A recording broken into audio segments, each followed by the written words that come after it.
Yo guys, Coach Theo here on Common Sense. I'm just kind of smirking because I just found out I can make my camera start by doing this. Magic.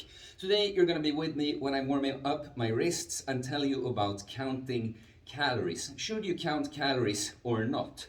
Well, ideally no one would have to think about their food in numbers like that. It would just sort of work out anyway when you just eat intuitively. But in the modern world, when our entire eating system has been quite corrupted, just about the extreme availability of foods, but also all these hyper-processed foods that kind of disrupted all our natural signals.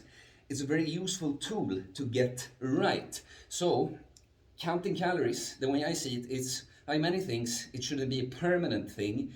It's just an intervention. So myself, for instance, I don't really count calories anymore these days. Haven't for quite some time, other than I will just check in every now and then, like where am I at right now, count a day or two. But I used to, and it's because I counted calories once that I've gained a sort of knowledge and control over what I eat. And I will always have clients count calories because I want the same effect to happen to them, of course, but also, of course, when you coach someone, like whether online or just someone that you're not going to be with them when they're eating all the time, it's just a good way for me to see what they eat and how much. But so, counting calories, what it will do is it will force you to, make more effort about your meals, but also more aware. You know, if you never counted calories, you're going to be surprised that, wow, this food contained a lot more calories than I thought, and maybe, oh, this one that I like, it doesn't really contain all that many calories. But it's going to force you to have to be more mindful when you construct your meals. If you're given a certain amount of calories, probably to lose weight, that's most of the time the goal with counting calories, right? But also certain macros. You're going to have to look at foods and put together meals that fit both the calories but the macros, the protein. Your protein goal, probably 2 grams per kilo body weight, your ideal body weight.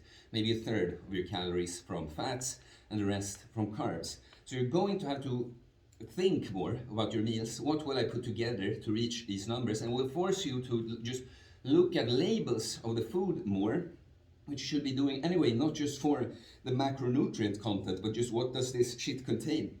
Are there a bunch of hyper-processed vegetable oils, seed oils that I'm poisoning myself with eating this food? Or is it actually decent ingredients on this one?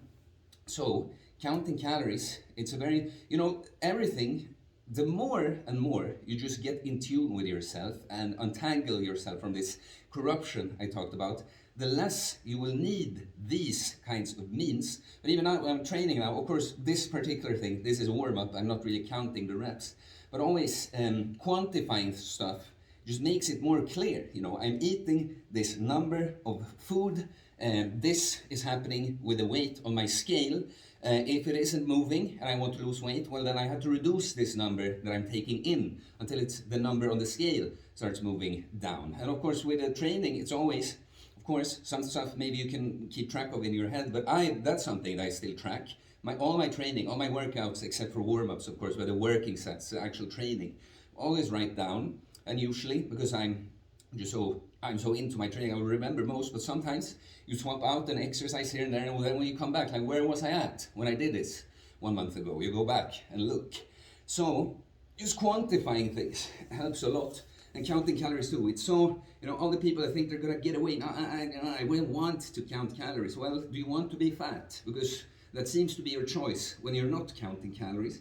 And I'm not saying that you would have to. There are people that manage to lose weight without even counting calories. But I think it's something, whether you could do it without it or not, I think it's an excellent program to go on. The calorie counting program for a while will teach you about the foods that you eat. It will force you sort of to put more awareness and intention into putting together your meals. And then eventually, after a while, you will just kind of know that, for this type of goal, I need this. You won't even be thinking of it in terms of numbers anymore, like this amount of potatoes, this piece of meat, these many meals. You will just know, kind of, like, when I was maintaining weight, this was about what I'm eating. Now I want to cut weight, well, I need to eat less than that. Now I want to gain weight, I want to bulk, well, I need to eat more than that. And then watch the scale. That's what I do these days, you know. I just think in terms of food, really. And I watch my numbers in the gym and the number on the scale. So yeah, guys, yes, that's it. And I do coach these things, of course. If you don't find yourself unable to do these things on your own, best thing you can do is take the help someone that has a similar result to the one you'd like for yourself.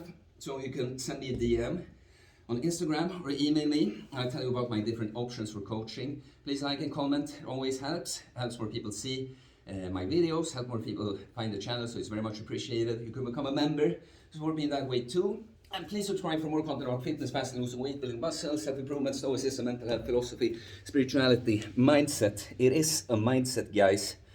Counting calories, is it really worse than being a little fat fuck? Peace.